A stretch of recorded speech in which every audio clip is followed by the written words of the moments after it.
capítulo de número 5. O estudo nessa noite nós estaremos enfatizando sobre os frutos do Espírito, algo tão necessário e importante para cada um de nós. Gálatas, capítulo de número 5, a partir do primeiro verso, que está escrito assim: para a liberdade foi que Cristo nos libertou. Permanecei, pois, firmes, e não vos submetais de novo a jugo de escravidão. Eu, Paulo, vos digo que, se vos deixardes circuncidar, Cristo de nada vos aproveitará. De novo, testifico a todo homem que se deixa circuncidar, que está obrigado a guardar toda a lei. De Cristo vos desligastes, vós que procurais justificar-vos na lei da graça decaístes. Porque nós, pelo Espírito, aguardamos a esperança da justiça que provém da fé. Porque em Cristo Jesus, nem a circuncisão, nem a incircuncisão tem valor algum, mas a fé que atua pelo amor. Vós corris bem, quem vos impediu de continuardes a obedecer à verdade? Esta persuasão não vem daquele que vos chama. Um pouco de fermento leveda toda a massa. Confio de vós no Senhor, que não alimentareis nenhum outro sentimento, mas aquele que vos perturba, seja ele quem for, sofrerá a condenação. Eu, porém, irmãos, se ainda prego a circuncisão, por que continuo sendo perseguido? Logo, está desfeito o escândalo da cruz. Tomara até se mutilassem os que vos incitam à rebeldia. Porque vós, irmãos, fostes chamados à liberdade, porém não useis da liberdade para dar ocasião à carne. Sede antes servos uns dos outros pelo amor, porque toda a lei cumpre em um só preceito, a saber, amarás o teu próximo como a ti mesmo. Se vós, porém, vos mordeis e devorais uns aos outros, vede que não sejais mutuamente destruídos. Digo, porém, andai no Espírito, e jamais satisfareis as concupiscências da carne, porque a carne milita contra o Espírito, e o Espírito contra a carne, porque são opostos entre si, para que não façais o que, porventura, seja do vosso querer. Mas, se sois guiados pelo Espírito, não estáis sob a lei. Ora, as obras da carne são conhecidas, e são, diz as Escrituras, prostituição, impurezas, lascívia, idolatria, feitiçarias, inimizades, porfias, ciúmes, iras, discórdias, dissensões, facções, e ele continua dizendo, invejas, bebedices, glutonarias, aí cai para os cristãos aí que gostam de comer bastante, e coisas semelhantes a essas, a respeito das quais eu vos declaro, como já outrora vos preveni, que não herdarão o reino de Deus os que tais coisas praticam. Mas o fruto do Espírito, perceba que está no singular, não frutos, mas fruto do Espírito. Aí vem as gomas desse fruto. Quais são os frutos? O amor, alegria, paz, longanimidade, benignidade, bondade, fidelidade, mansidão, domínio próprio. Contra essas coisas não há lei. E os que são de Cristo Jesus crucificaram a carne com suas paixões e concupiscências. Se vivemos no Espírito, andemos também no que? Na carne? No Espírito. Não nos deixemos possuir de vanglória, provocando uns aos outros, tendo inveja uns dos outros. Podeis assentar no nome santo de Jesus. Meus amados, nós vamos falar um pouco sobre o fruto do Espírito. Quando a gente olha aqui para a carta de Paulo aos Gálatas, nós vamos perceber algumas coisas interessantes. Lei na sua, aqui Paulo, melhor dizendo, na sua carta, ele vai falar sobre lei, liberdade. Ele vai fazer justamente sempre um duelo entre aquilo que é de Deus e aquilo que é carne. Ele faz um duelo do espírito e da carne, ok. Mas também ele faz duelo entre a lei que o homem impõe e aquilo que Cristo representa para nós. Diante da lei judaica, segundo o escrito de Paulo aqui em Gálatas, ele vai fazer com que a igreja de Galácia perceba que elas, ou os membros, estão muito fitos, estão muito preocupados nas leis judaicas, estão preocupados demais nas demandas que muitas vezes essas leis impõem sobre o ser humano, apesar que a lei veio não apenas para limitar o homem naquilo que ele é desordem, existe em desordem, mas a lei também ela vem proteger. Contudo, meus irmãos, o legalismo que a lei muitas vezes provoca, e principalmente quando falamos de homens, aí vem a ruína, porque nós não temos a capacidade de entendermos 100% a justiça. Por mais que tenhamos boa índole, por mais que sejamos corretos, honestos, verdadeiros, mesmo assim a nossa natureza pecaminosa não nos permite ser 100% justos, plenamente justos, porque na nossa justiça vamos errar. Ou aplicamos em demasia a justiça e esquecemos a misericórdia, ou quando nós somos misericordiosos, muitas vezes não conseguimos aplicar a justiça. Somos tão misericordiosos ao ponto de desfazermos aquilo que é justo, ou fecharmos os olhos para quem nós amamos e dizer, não, eu te livro, mas muitas vezes nós não disciplinamos naquilo que está incorreto, porque queremos aplicar demais a misericórdia e esquecemos a justiça. Mas às vezes ao contrário, aplicamos demais a justiça, queremos ser aqueles incisivos naquilo que é correto, e muitas vezes nos falta misericórdia de compreender o valor pessoal. Contudo, somente Deus é quem pode aplicar a justiça e a misericórdia ao ponto que Ele não vai ferir nenhum nem outro, porque a verdade é que não existe esse ditado, Deus é amor e também é justiça. Biblicamente não existe esse tipo de entendimento. A Bíblia nos fala que Ele é amor. E quando Ele aplica amor, está aplicando justiça. E quando Ele aplica justiça, está aplicando o seu amor nessa justiça. Então não existe uma separação. E é isso que Paulo vai tratar na igreja aqui de Galácia. Que ele prega o Evangelho, há uma constância da pregação do Evangelho. E o apóstolo, ele chega até mesmo a fazer que as pessoas entendam que a palavra de Deus não veio apenas para os judeus. A palavra também se aplica aos gentios. E era um problema que também Paulo enfrentou na igreja de Roma. Quando a gente lê Romanos 15, quando ele diz que aqueles de consciência forte ajudem os de consciência fraca, ele não está dizendo que aqueles que têm capacidade intelectual, que são maduros humanamente falando, que precisam suportar os fracos. Ele está falando sobre maturidade cristã, meus irmãos. Ele está falando para aqueles judeus que se achavam espirituais demais e estavam desfazendo os novos convertidos, que muitas vezes nem judeus eram gentios conversos a Cristo. E esses judeus desprezaram os gentios. Algo que Paulo fala, meus amados, vocês que são maduros, vocês é que devem ajudar os nestos da fé.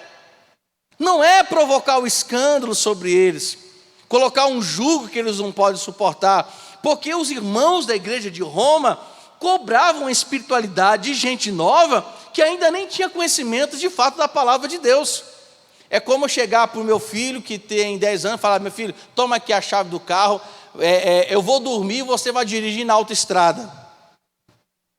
É uma responsabilidade muito grande. Mas Paulo identifica isso nos irmãos que estão aqui na Galácia. Ele identifica que o apostolado que ele exerce é para todos. O evangelho que ele prega é para todos. Só que esse evangelho que ele prega, ele não prega por si mesmo. É aonde que nós precisamos, meus irmãos, instalar aqui a nossa mente. No capítulo de número 2 aqui de Gálatas, ele vai nos ensinar que o que ele está pregando não provém dele mesmo, da própria pessoa dele, mas provém de Deus na pessoa de Cristo. Porque o que ele prega, o que ele ensina, o que ele fala de Cristo, porque ele diz que ele já está morto. Já não sou eu mais quem vivo, mas quem vive em mim agora é Cristo. Então tudo que ele fala, tudo que ele testemunha, não é a respeito dele. Ele não estava falando sobre ele, ele está falando sobre Cristo que está nele.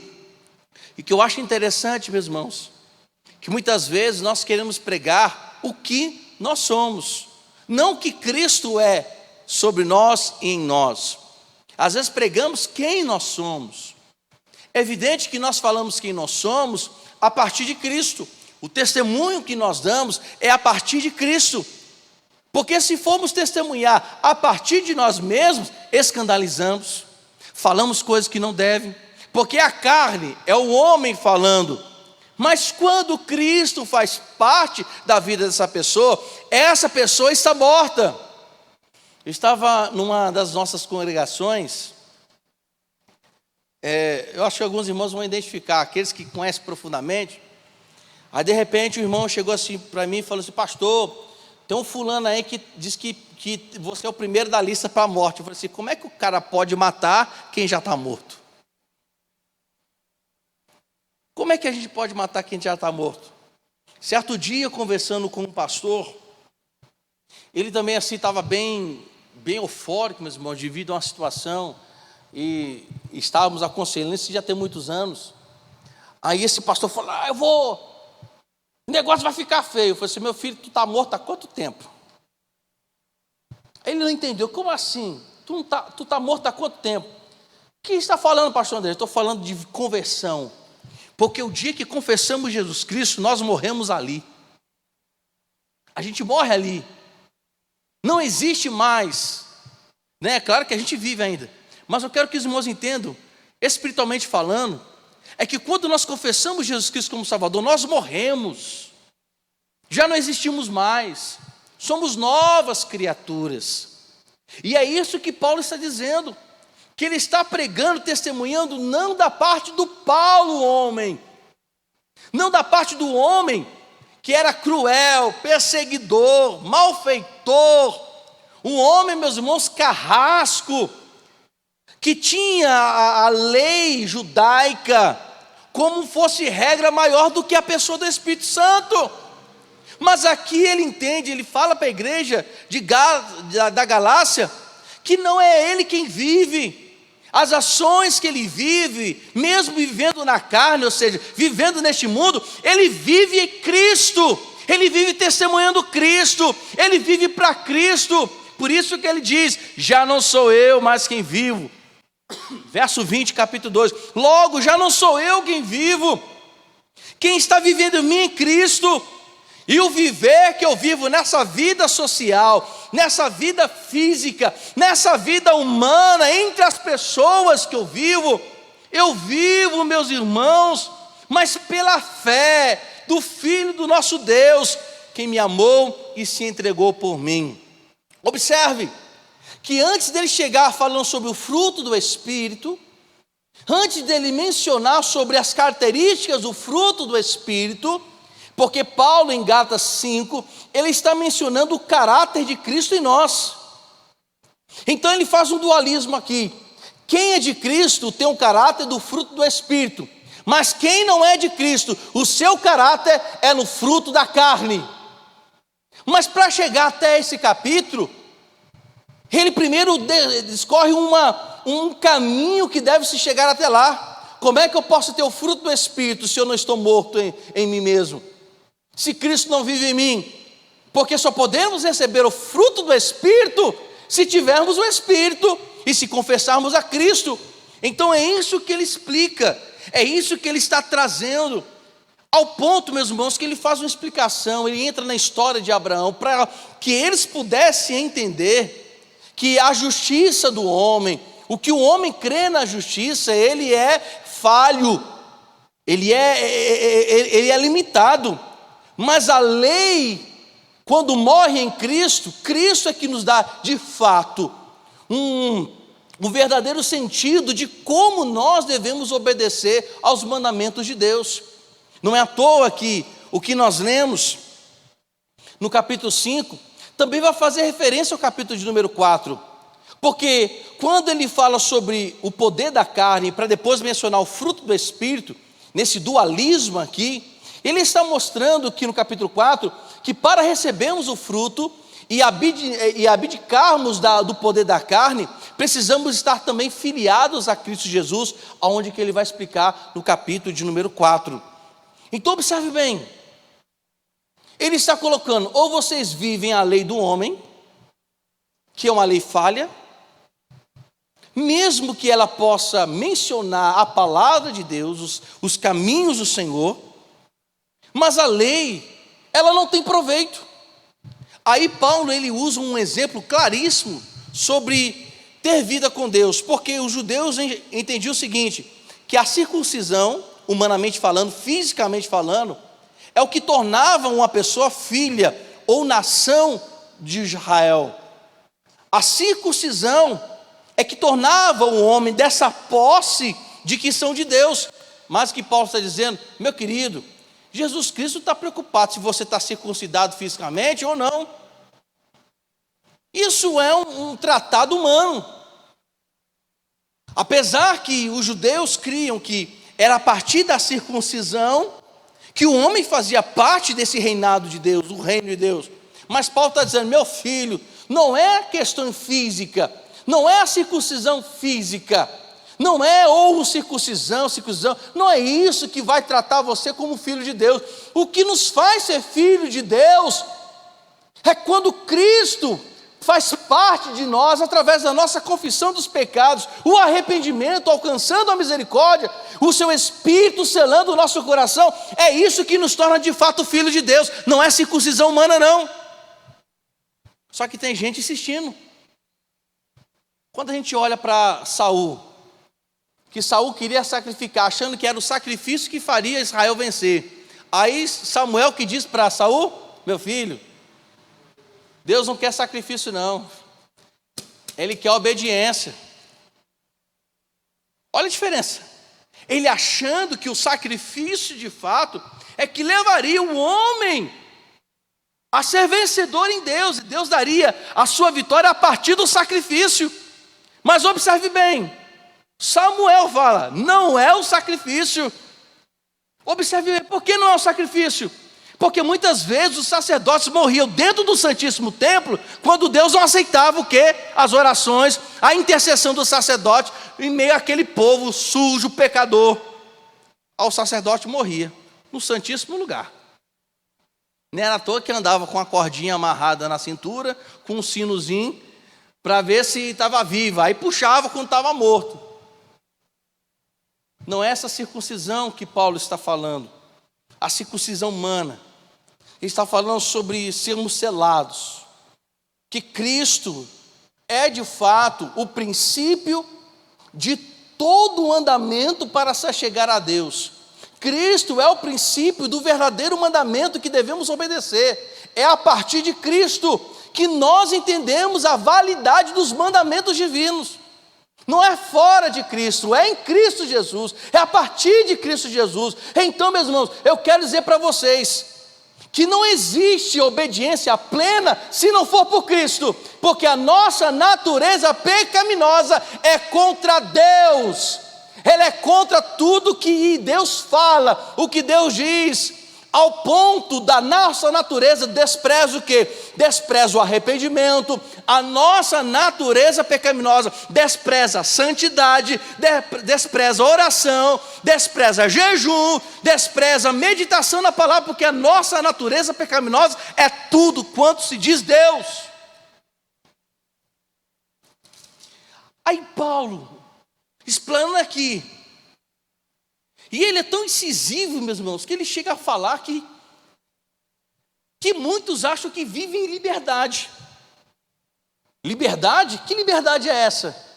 Nessa nossa natureza pecaminosa, que nos faz pecar contra Deus e nos torna escravo do pecado. Que liberdade é essa, meus irmãos? Eu lembro um dia, o irmão pregando sobre a independência do Brasil, e falando sobre as questões da independência. Aí, meus irmãos, veio uma coisa na minha cabeça assim, sabe? Eu fiquei pensando, meu Deus, falamos sobre a independência do Brasil, quando o Brasil se emancipa, se podemos dizer assim. Ela não está submetida mais nas mãos dos nossos patrícios, nossos amigos portugueses. Mas que independência é essa que ainda, nos dias de hoje, tem, meus irmãos, tráfico de crianças, tráfico de mulheres para serem prostitutas em outros países? Que independência é essa? Que independência que diz que às vezes nós temos, se muitas vezes o povo brasileiro ainda continua escravo do pecado? Aí vem essa nojeira do carnaval, o povo insiste em voltar a ter carnaval. Muitos estão dizendo assim, pastor, que coisa boa, vamos ter São João. Mas que coisa boa é essa? Se lá morre gente sem Jesus, o marido vai lá para lá e trai a sua esposa, será que isso é bom? Se ganha dinheiro, mas se perde a moral. Então Paulo está falando sobre que essa liberdade que nós temos, ela na verdade é uma liberdade sem sentido, sem nexo. Aí ele vai entrar na questão das obras do Espírito. Ele vai dizer no verso 16 que precisamos andar em Espírito, porque aqueles que andam no Espírito jamais satisfazem as concupiscências da carne, porque aqueles que andam em Espírito, meus irmãos, têm nojo. Uma das orações que eu sempre faço para Deus é: Senhor, me dá nojo do pecado, me dá nojo. Hoje as pessoas quando pecam não choram, não tem mais aquela tristeza, eu costumo dizer uma tristeza saudável, porque aqueles que são selados pelo Espírito Santo, quando pecam, precisam chorar, se entristecer profundamente. Mas hoje a gente não sente mais tristeza quando pecamos, isso é sério, meus irmãos. Nós não devemos ter alegria quando pecamos, não, devemos ter uma tristeza profunda. Mas as pessoas hoje não choram mais porque pecam, não pedem mais perdão. E é isso que Paulo está tratando, que o Espírito, quando age sobre nós, não existe a satisfação. É como eu sei que os irmãos talvez não vão entender, mas quando a gente vai fazer feira mensal para a nossa casa, qual é a melhor forma de fazer feira no supermercado? É quando você já vai com barriga cheia. Por quê? Porque se você for de barriga cheia para o supermercado, você não vai comprar besteira, porque o bucho está cheio. O que nos faz comer besteira? A gente entra com aquela fome, vai catando tudo que tem na frente, né? E se bobear, os nossos ossos só vão para besteira. Não é assim? Então vai uma dica boa aqui: quando você for fazer feira, não vá de barriga vazia, vá de barriga cheia. Porque se for de barriga vazia, a primeira besteira que vier na frente você põe no carrinho. E se bobear, come no supermercado mesmo. De preferência, estou vendo ali a moça ali, de preferência, a moça vai ficar em casa, sabe? Aproveitando, porque criança também é uma beleza, né? O Espírito não é diferente, a carne não é diferente. Se nós estamos orando, nos santificando, por mais que a nossa carne chame a consciência, chame o pecado, nós teremos um pouco mais de força para resistir, porque resistir o diabo, resistir às tentações, isso nos cabe. Então ele vai falar aqui, verso 17, sabe por quê? Porque a carne está militando contra o espírito. E o espírito milita contra a carne. Porque eles são opostos. Há muitos anos atrás se usava o ditado que os opostos que se atraem, né? Se atrai não, meu irmão. Se atrai não, porque senão esse satanista casaria com o evangélico. Esse negócio de dizer os opostos se atraem, não se atrai não. A Bíblia é muito clara que há um dualismo entre espírito e carne. Há um dualismo entre trevas e luz. Não existe esse negócio de você ser treva e luz ao mesmo tempo. Não existe como uma fonte jorrar água salgada e doce. Ou é salgada ou é doce. A não ser que a fonte seja sobrenatural. Dizer assim, não existe. Ou estamos com Deus, ou não estamos com Deus. Se a gente reportar para a história de Israel no Egito, olha a estratégia faraônica. O que Faraó fazia? Não, adore os seus deuses aqui no meu território, não vá para muito longe não. Ele negociava, ele não estava negociando o povo, nem estava negociando espiritualmente falando com Moisés. Não, vá aos homens, deixa as crianças, as mulheres aqui. Não vai muito longe não, pode ficar nas minhas terras. Não, sai. Deus estava tentando colocar na cabeça e colocou a desassociação de Israel com o Egito. Porque Israel não estava ali para ficar no Egito, não era o lugar de Israel. O lugar de Israel é Canaã. A mesma coisa somos nós, crente, lugar de crente na presença do Senhor, não é fora não, meus irmãos, não tem esse negócio de escapadinha não, é isso que Paulo está tratando. Existe um dualismo, mas verso 18 ele fala, mas vocês são guiados pelo Espírito, e vocês não estão sob a lei, porque a lei faz com que a gente muitas vezes nos corrompemos, nos afastemos de Deus. É por isso que no verso 19 vai falar, e essas são as obras da carne, proveniente da nossa natureza pecaminosa, e elas são conhecidas, prostituição, impureza. Aí vem algo que meus irmãos que têm entrado muito na igreja, a lascívia. O que é lascívia? Sensualidade. Às vezes, né, a gente tem visto, às vezes tem muitas mulheres que vêm na igreja muito composta, mas lá fora, meu irmão, parece que quem está gostando é o açougueiro, as carnes tudo de fora. É isso que estamos vivendo. As mulheres não estão tendo mais pudor, os homens hoje em dia, até calça apertada estão usando. Aí fica aqueles negócios, meu irmão, estranho. Que hoje em dia existe um culto, um hedonismo muito grande, um culto ao corpo. Nada contra quem quer manter saúde, vá para a academia, seja saudável. Mas existe um culto ao corpo muito grande. Lascívia, sensualidade, achando que é a forma sensual. Meus irmãos, vamos esquecer um pouquinho o ambiente cristão, o ambiente sacro. Vamos olhar para as músicas hoje em dia, as músicas do mundo. Antigamente, o Brasil ainda se salvava, sabe? Não estou fazendo apologia aqui a esses cantores não, mas pelo menos a gente tinha poetas cantando. Eram músicas poéticas, músicas de amor. Aí com as coisas começaram a desandar. Aí as cachorras, as preparadas, as outras. Aí começou a se fazer música, fazendo apologia à sensualidade, às relações sexuais ilícitas, de uma forma desregrada. Aí a gente vê, que é isso, meu irmão? Poder da carne. A natureza pecaminosa mostrando o seu poder. E sabe o que é o pior de tudo? Crente gostando dessas coisas. Agora tem as dancinhas do TikTok.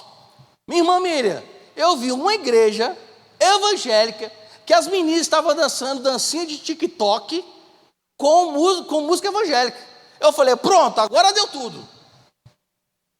Aqueles gestos, né, que habitualmente as pessoas fazem com músicas, né, fazendo apologia, colocando para dentro da igreja. Meus irmãos, nós temos o Espírito Santo que nos inspira, que nos ilumina, que nos revela. Nós temos aquele que é Deus dentro de nós. Nós não precisamos copiar o mundo que precisa copiar os crentes, porque nós temos o que está nós temos que dar, porque nós temos o Espírito Santo. Idolatria, feitiçarias, inimizades, porfias, ciúmes. O que a gente vê de crente ciumento não está no gibi. Aí você fala, pastor, ciúme é necessário? Não, é poder da carne. E aqui vai uma palavra para você que tem problemas seríssimos com ciúme: vá se tratar, porque ciúme é poder da carne. E se você ler no final do verso de número 21, você vai ler lá: quem pratica tais coisas não é do reino de Deus. Ciúme nunca foi necessário no relacionamento. Nunca foi necessário, porque ciúmes, meus irmãos, ela gera segredos entre casais. É como uma vez quando eu falo, suponhamos que está aqui, o púlpito que é casado com a caixa de som. Aí o púlpito é ciumento da caixa de som. Aí de repente o púlpito encontra uma amiga chamada câmera no meio da rua. Aí por ele saber que a sua esposa, a caixa de som, é ciumenta e faz barraco dentro de casa, o que ele faz? Vou falar para minha esposa nada, eu quero lá briga. Aí de repente a câmera encontra com a esposa: ei, eu vi seu marido. Olha o diabo fazendo estrago, porque ele não quis contar, porque ele sabe, se contar para a esposa vai ter briga, ele prefere ficar calado. Só que o Satanás, esse bicho, meu irmão, que não presta, ele se encarrega de fazer o encontro entre a câmera com a caixa de som, só para arranjar intriga. O que a gente vê de casal, homens e mulheres pegando o dedo, polegar para desbloquear celular, não é brincadeira não. Meu irmão, quando o relacionamento é de Deus, ali há transparência, mas o Espírito Santo precisa mover. O Espírito Santo precisa estar nessa pessoa, porque se não tiver, aqui o poder da carne entra em jogo aqui. Começa a fazer o joguinho, poder da carne, ciúmes, iras. Mas a Bíblia fala que podemos irar, mas não devemos pecar. Mas o sentido da ira aqui é o desequilíbrio da raiva. É quando não tem equilíbrio. O que mais hoje em dia a gente está vendo? Pessoas emocionalmente desequilibradas, que não conseguem limitar a sua ira, ao ponto de começar a odiar. Aí vem discórdias, dissensões, facções, que é justamente o ajuntamento de pessoas para a realização daquilo que não é bom. Invejas. Meu amado, você não precisa ter inveja de ninguém, nem olho gordo, nem olho obeso, sei lá como que se chama esse povo. Nós temos aquele que supre todas as nossas necessidades, não precisamos invejar ninguém. Bebediz: pastor, um golinho não faz mal, não tem nada a ver. Mas irmãos, não esqueça que nós estamos lutando contra a nossa natureza pecaminosa. O problema é a nossa natureza. Você fala, pastor, o problema é o álcool? Não tanto, porque o álcool desgraça, mas uma vida sem Deus é pior do que o alcoolismo. Porque associado ao alcoolismo, a pessoa se perde e vai para o fundo. Beber álcool, meu irmão, eu sou contra.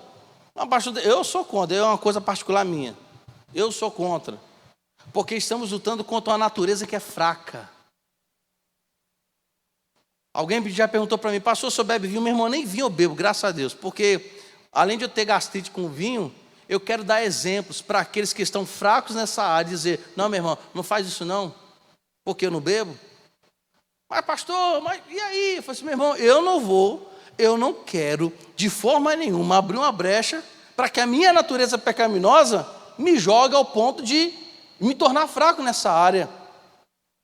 Então nós temos que, por amor às pessoas e amor a Deus, abandonar a glutonaria. É uma coisa que nós cristãos precisamos regular muito. É o pecado que o crente mais peca. O negócio é sério para o nosso lado, meu irmão. E ser glutão não é uma questão de você ser cheinho ou não, porque eu conheço cada magrinho, meu irmão, que é um prato que só o sangue de Jesus tem poder. Só de você ver a pessoa comendo, você já fica cheia. Eu conheço magrinho, meu irmão, que dá um baile nos gordinhos.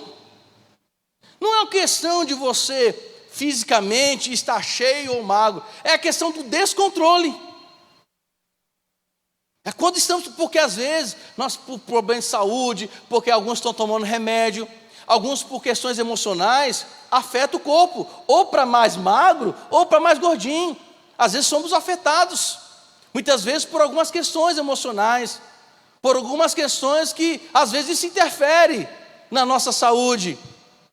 Mas a questão é quando a gente não tem controle, quer seja você magrinho ou não. Mas como a gente combate isso? Entendendo a importância do Espírito Santo de Deus na nossa vida. Aí ele vai falar sobre questões aqui, coisas semelhantes a esta. Quem faz isso, quem pratica isso, o reino de Deus não está próximo para ele, não. Aí ele vai fazer a oposição ao poder da carne. Qual é a oposição? Fruto do Espírito. É a oposição que Paulo coloca aqui. Os irmãos lembram que existe esse dualismo entre carne e o Espírito. O único dia, meus irmãos, em que, fisicamente falando, estaremos muito bem juntos e não haverá problema, é o dia que, quando Cristo voltar, buscar a sua igreja, os mortos e os vivos receberão um corpo glorificado.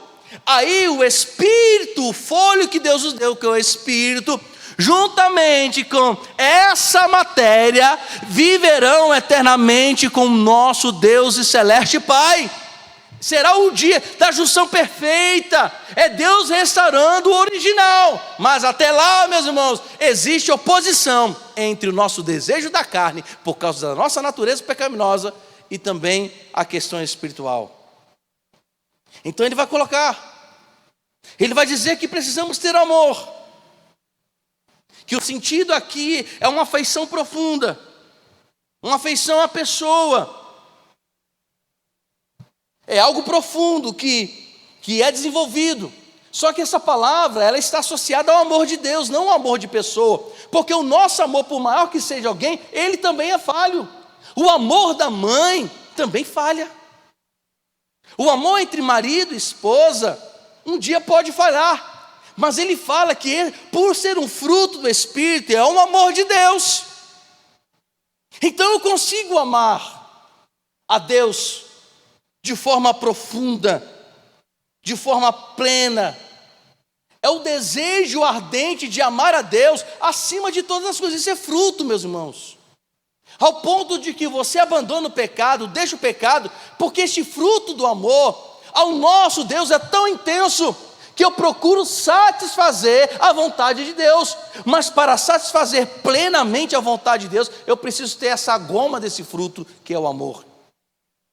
Aí ele vai falar que é alegria, que é o contentamento, o júbilo, o regozijo.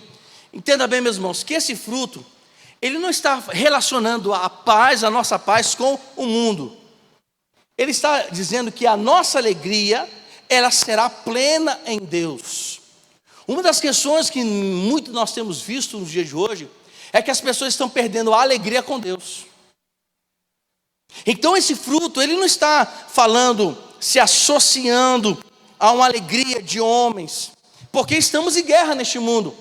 Então observe bem, quando nós temos Deus, nós estamos em guerra neste mundo.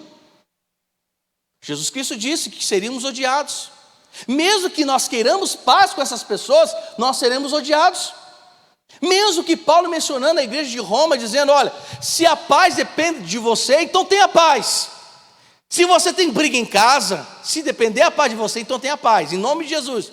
Se no trabalho está tendo guerra, se depender de você de ter paz, então tenha paz. Só que, por tratarmos de um fruto derramado por Deus pelo seu Espírito, ele está falando que essa alegria que nós temos, que é o sentido chara no original, é a alegria que é proporcionada quando estamos com Deus. Existe uma satisfação imensa em nos alegrar porque estamos com Deus. Aí aqui, meus irmãos, uma coisa que não entra na minha cabeça às vezes, é que quando um dos sinais que a pessoa perdeu esse fruto, ou não recebeu o fruto do Espírito, principalmente aqueles que se dizem cristãos, é quando perdem a alegria de estar com Deus. No mundo tereis aflições, mas tende bom ânimo.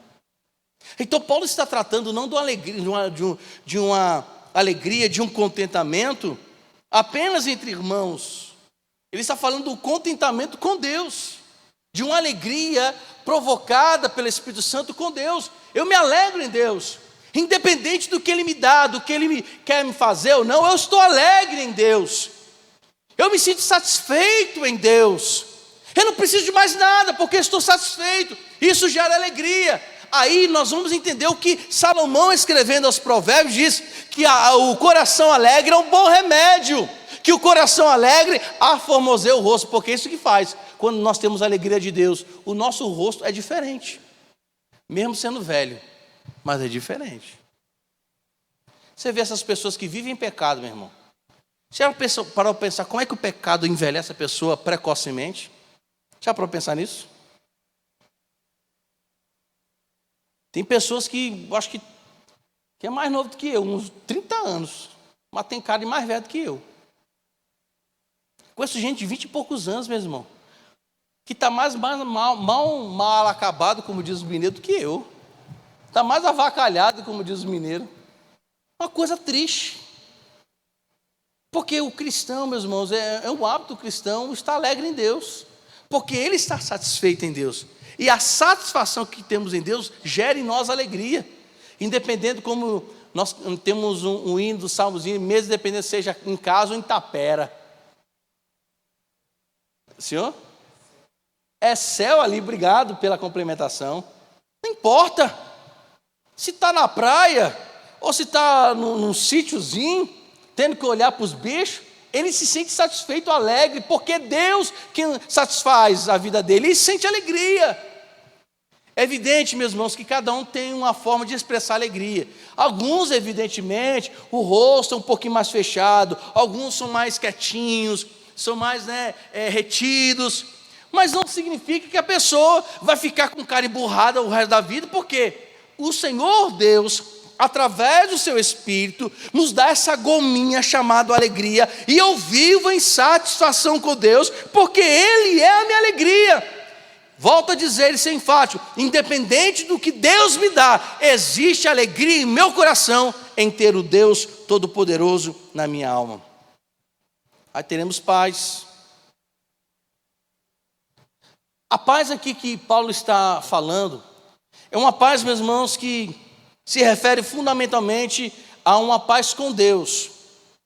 Aí, vamos lá, temos guerra com o mundo, temos. Mas aqueles que têm o fruto do Espírito, têm paz com Deus em todos os aspectos. Aí a gente consegue entender, porque Jesus Cristo no Sermão do Monte, ele menciona que os discípulos não deveriam ficar preocupados, que nem mesmo Salomão vestiu os pássaros, que se o Senhor Deus supre as necessidades dos animais, quanto a nós, Ele suprirá as nossas necessidades. Mas entenda bem, essa paz que excede a todo entendimento, é uma paz que a gente sente, até o ponto, como o Salmista 4 fala, em paz me deito e logo pego no sono, porque só Tu, Senhor, me faz repousar em segurança. É esse tipo de paz que Ele está falando.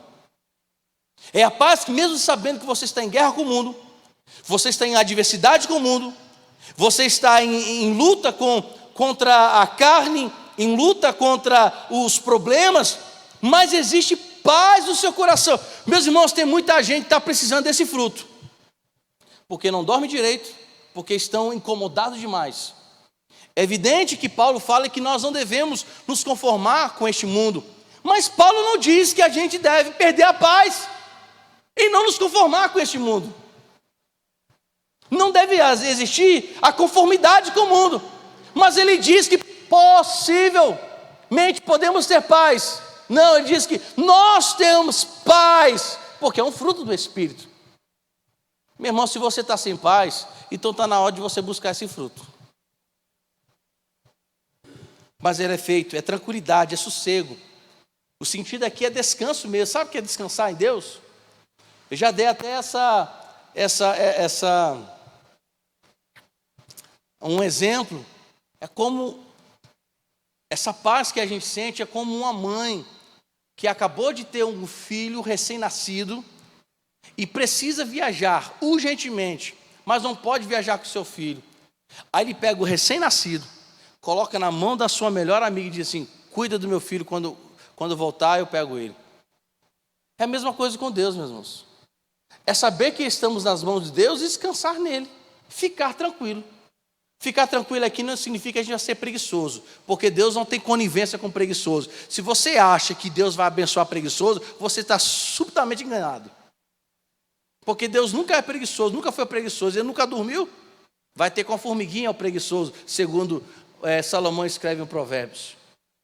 Mas nós precisamos aprender a ter paz, porque quando nós temos paz, aí conseguimos entender a sequência. Qual é a sequência? A longanimidade. O sentido da palavra longanimidade aqui não é o sentido de você ter paciência. Ele está falando que aqui o sentido é ter firme ânimo. Em outras traduções que nós vamos encontrar no Novo Testamento, é a capacidade de você suportar. Então ele está dizendo que esse ânimo, essa coragem, essa capacidade de você suportar, são recebidos aqueles que têm o Espírito Santo e buscam o fruto do Espírito. Então ele está se referindo a ânimo, mas um ânimo espichado, como dizia os capixabas. É um ânimo, meus irmãos, que realmente é grandioso, é um pavio longo, é a capacidade de ver tudo acontecendo, a adversidade surgindo, mas você não perde o ânimo, você não perde a capacidade de coragem. Existe um termo, um significado de coragem no Antigo Testamento, na língua hebraica, que a gente chama de lebalê. Quando Gideão, ele ouve a voz de Deus, e Deus exigiu coragem, ele primeiro está exigindo essa longanimidade do ser humano, essa capacidade de ânimo, essa coragem de ter ânimo, sabe, de você dizer, eu vou. Então primeiro foi testado isso nos homens, é a capacidade de ter ânimo, e a firmeza nesse ânimo, independente se o exército fosse grande. Observe bem que no Antigo Testamento nós vamos ver muito Deus falando, sede forte, não é assim que Deus falou? Corajoso, tenha ânimo, se levante. É Deus dizendo ao homem, você precisa ter essa capacidade de firmeza, de ânimo. Mas à medida que quando Deus exigiu essa capacidade, essa firmeza de ânimo dos homens, Ele estava colocando também sobre a vida daqueles 300, uma palavra que nós chamamos de areté, que é o sentido de que uma coragem sobrenatural imposta de Deus aos homens. Observe bem como é que Deus trabalha. Não foi assim que Deus trabalhou com Josué? Ser forte e corajoso, porque eu farei você andar pelos lugares, os lugares você vai receber. Observe bem, mas Deus exigiu do homem o quê? Firmeza, coragem, se levantar. Observe, meus irmãos, quando nós tomamos a atitude de nos pôr em pé, de ter firmeza, Deus nos envia o areté. O que é isso? É a capacidade sobrenatural que Deus impõe sobre os homens, que é uma coragem sobrenatural. E essa coragem é tão sobrenatural que não se há preocupação se você vai precisar de lutar com um ou com dezenas. O que aconteceu com Sansão? O Espírito Santo se apossou de Sansão, ele mata o quê? Com um ossinho na mão, 1000 homens. É a capacidade que Deus dá de uma coragem sobrenatural, que você não se preocupa se é um homem ou se são milhares de homens. Mas esse fruto, ele mostra a capacidade do Espírito Santo sobre a pessoa. Você tem firmeza, você tem ânimo, você tem coragem, você não se esmurece, você não fica prostrado, porque você está animado, você está com a capacidade de suportar a adversidade. Foi o que Paulo escrevendo em Romanos capítulo 5, quando ele fala sobre a tribulação. Olha, que recebemos pela fé em Cristo Jesus, que somos justificados em Cristo Jesus, pela nossa fé. E a tribulação na vida de um cristão não é problema, porque a tribulação não vai gerar morte, não vai gerar ruína, vai gerar o que, meus irmãos? Perseverança, capacidade, longanimidade, firmeza de ânimo, coragem para enfrentar toda a adversidade. Esse é um fruto do Espírito que nos dias de hoje estamos precisando. Porque tem muito crente esmorecendo, por besteira, irmãos. O pior é isso, por besteira. Tem gente desanimado por ocasiões bestas. Os irmãos já pararam para pensar que nós temos um Deus dentro de nós? Você já parou para pensar nisso? Não é qualquer coisa não, meu irmão. Nós temos um Deus dentro de nós. Um Deus dentro de nós. Um Deus dentro de nós. E esse Deus que está dentro de nós, vem com mais dois, porque são um trino. É o Espírito Santo, mas esse Espírito Santo está ligado a quem? Ao Pai, o Criador, e ao Filho, o Redentor. Mas a gente se esquece disso. Aí quando vem as lutas, os problemas, o que a gente faz? Concordo com os irmãos, aqueles que devem estar pensando, ou você que está aqui, ou talvez alguém que está em casa, perguntando, mas pastor, nós não somos limitados, nós não temos essa natureza pecaminosa que tanto o Senhor faz que contra Deus. Sim, meus irmãos, tem hora que a gente se esmurece, sim senhor, tem hora que a gente fraqueja, sim senhor, e errar, nem se fala, porém, contudo, entretanto, aqueles que têm o fruto do Espírito chamado longanimidade, ele é levantado pelo Espírito, porque ele recobre o ânimo e ele continua a jornada que precisa seguir, porque ele sabe que o Espírito Santo está com ele. O Espírito Santo está com ele. É quando alguém está te fazendo mal, mas a pessoa longânima não paga com a mesma moeda. Porque a pessoa longânima, meus irmãos, que tem capacidade de suportar, até perdoar, perdoa fácil. Porque ela está com a capacidade. Benignidade, estamos já terminando. Apesar que a nossa assembleia vai ser bem rápido. É só transferência e recebimento hoje. Está aqui anotado aqui. Benignidade, que é bondade, brandura. Uma pessoa benigna, ela é considerada uma pessoa branda, suave. Uma pessoa que tem palavra com temperança, meus irmãos. O que mais a gente vê, às vezes, quando eu brinco aqui com os irmãos, é que nos falta benignidade. Um dos sentidos da palavra benignidade é generosidade. Meus irmãos, já para pensar como que a gente é mão de vaca, principalmente nesses últimos tempos, como a gente tem se tornado mão de vaca. Eu concordo com os irmãos que precisamos ser bons administradores. Concordo com os irmãos que precisamos apenas oferecer aquilo que de fato podemos dar. Mas muitas vezes nós temos, pelo menos alguma coisa a oferecer, mas nós não temos essa benignidade, que se trata de uma pessoa gentil, de uma pessoa bondosa, uma pessoa cordata. Ela é gentil com as pessoas. E hoje em dia, meus irmãos, como a gente tem visto gente ignorante? Olha, uma das coisas que eu acho fantástico ao ler Atos capítulo 2, lá no verso de número, eu acho que, se não me falha mal, 46 ou 47, que é o último versículo de Atos 2, fala que a igreja caía na simpatia do povo. O que acontece aqui? O povo era educado. Gente que tem Espírito Santo de Deus não é mal educado não, tá, meu irmão? Pastor, eu sou besta, pastor. Se deu aqui, eu dou mesmo. Tá achando que eu sou crente besta? É assim, para pensar desse jeito, é besta. Porque o crente, ele não vai, é claro, ser conivente com aquilo que está sendo errado. Dar cara, não, pastor, se alguém me dá um soco, eu vou dar outro. Não, não é isso não. Você tem que se defender. O que está se retratando sobre são questões morais, relativo ao comportamento moral, relativo, meus irmãos, ao nosso comportamento de honestidade, na nossa gentileza com o irmão. Tem gente que sobe no ônibus, gente crente, estou falando de gente crente, sobe no ônibus, irmãos, e não espera os outros.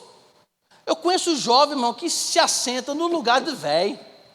Aqui nós temos uma vaguinha, eu quero aproveitar aqui e dar alguma vez. Meu irmão, aqui nós temos uma vaca para cadeirante. Eu quero pedir em nome de Jesus Cristo, aqueles irmãos que estão com a perna boa, não coloca a vaga no cadeirante não, porque nós temos cadeirante aqui na igreja. E observe bem que a vaga de cadeirante está justamente próximo à rampa, para facilitar a saída do cadeirante. Eu louvo ao Senhor que nós aqui da 13 de maio, nós como igreja, nós temos escola bíblica, meus irmãos, dominical para autistas e com crianças com síndrome de Down. Olha que coisa linda, coisa maravilhosa. Nós temos escola bíblica para surdos. Você sabia que nós aqui em Campina Grande somos pioneiros nas Libras? E eu não sei se tem outra igreja que tem escola bíblica dominical para autista e para pessoas com síndrome de Down. Eu não sei. Mas você sabia que, olha a gentileza, isso é gentileza.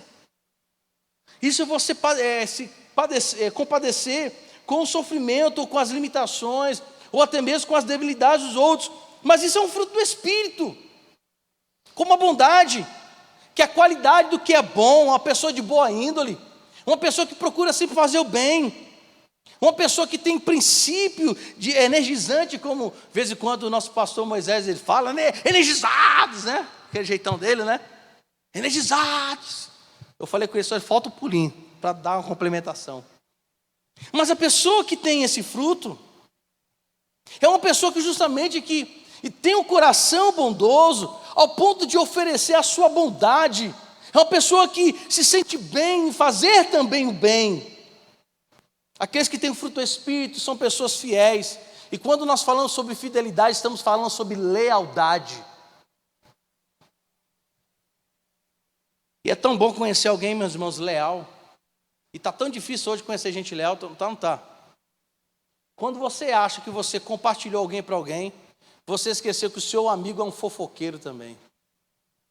O que tem amigo fofoqueiro não está no gibi não, meu irmão. E maledicência é pecado, tá? Ficar falando mal dos outros, a pessoa não está ali. Mesmo como é terrível gente maledicente. Como é terrível. Distorce informações. Ele ouviu A, mas por causa do coração ele fala B. E de forma intencional. Achando que com isso vai ganhar alguma coisa para si. E nós esquecemos que Salomão em Provérbios 6 escreve que 6 coisas Deus aborrece e a 7ª abomina. Aquele que gera contenda entre os irmãos. É gente que falta o fruto do Espírito Santo. Uma pessoa que é fiel, que podemos contar com ela. É um amigo confidente que tem um fruto. É uma pessoa, meus irmãos, que se doa. É uma pessoa que é leal a você a tudo. Não é leal ao que é errado, mas é leal quando você compartilha com ele coisas, às vezes terríveis, e você quer ajudá-lo, e você, para preservá-lo, você tenta ajudá-lo, e de todas as formas. Como hoje em dia as pessoas perderam o fruto do Espírito, chamado fidelidade. É leal a Deus em tudo. Não é apenas leal a Deus em palavras, na leitura, nas orações, é leal a Deus, fiel, é fidedigno ao Senhor nos seus dízimos e ofertas. São pessoas mansas. É a qualidade de ser manso. Nós chamamos de índole pacífica. A pessoa tem a índole de ser pacificador. Pessoa mansa aqui, meu irmão, não é aquela pessoa parada, né? Amiga de Zeca Pagodinho, deixa a vida me levar, a vida leva eu. Manso aqui, o sentido da palavra mansa, é uma pessoa que é dócil. Não é uma pessoa que é boba, inocente. É uma pessoa que tem de fato mansidão. Ela é pacificadora porque há mansidão no seu coração. Ela não quer ver guerra, ela quer ver paz. É uma pessoa mansa. Tem um espírito e tem facilidade a se submeter. Porque também o sentido que Paulo está falando sobre manso, não é uma pessoa apenas que exerce calma, exerce pacificação, mas uma pessoa que aprendeu a exercer também submissão a alguém. Domínio próprio, autocontrole. Domínio próprio aqui, meus irmãos, não é apenas o domínio assim das coisas, mas Paulo está falando sobre domínio sobre os seus próprios desejos. Aí você pergunta, pastor, é possível ter controle sobre os seus desejos malignos? É sim. Se Deus disse isso a Caim, Gênesis capítulo 4, Deus chega para Caim e fala, Caim, o pecado bate a porta do coração, mas cabe tu dominar. E Caim, talvez deu um de bobão, né? Não estou entendendo não, Deus. O que Deus está falando? Você vai matar o seu irmão. O pecado está no teu coração, mas cabe tu dominá-lo. Quando nós temos o fruto do Espírito, o domínio próprio, nós temos domínio sobre os nossos desejos pecaminosos. Conseguimos controlá-los. mas só conseguimos controlá-los se o Espírito Santo estiver em nós. E por fim, meus irmãos, eu quero concluir aqui dizendo que ao obter o fruto do Espírito, nós entendemos que recebemos o caráter de Cristo. Porque Paulo está falando das características do fruto, que são características de Cristo Jesus. Cristo era amoroso, Cristo ele era alegre, Cristo ele tinha paz, tinha capacidade de suportar, ele era benigno, generoso com as pessoas, havia bondade nele.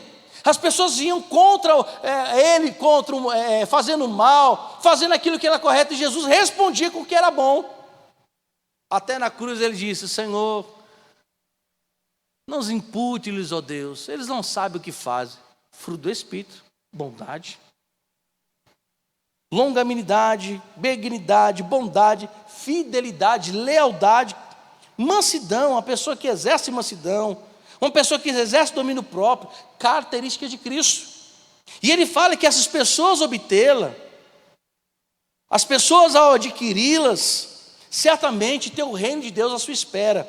Então, meus amados, como terminando aqui, ele fala no verso 25: se vivemos no Espírito, andemos no Espírito. Aqui essa questão de viver no Espírito é para viver mesmo, não é para viver de fachada não. Ah, pastor, eu oro, eu leio a Bíblia, eu sou salvo, eu faço isso, faço aquilo, está certo. Mas no primeiro vendaval é o primeiro a negar Jesus. Temos o fruto do Espírito, porque é necessário, para que possamos viver nesses dias maus. Observe bem que ele termina Efésios, a sua carta de Gálatas, também mencionando sobre algo importante, sobre a nossa convivência, a nossa vida com Deus. Isso se faz necessário. Então, meus amados, tenhamos o fruto do Espírito Santo, se assim nós queremos viver neste mundo tão cruel e tão vil. Amém? Vamos pôr em pé, vamos orar.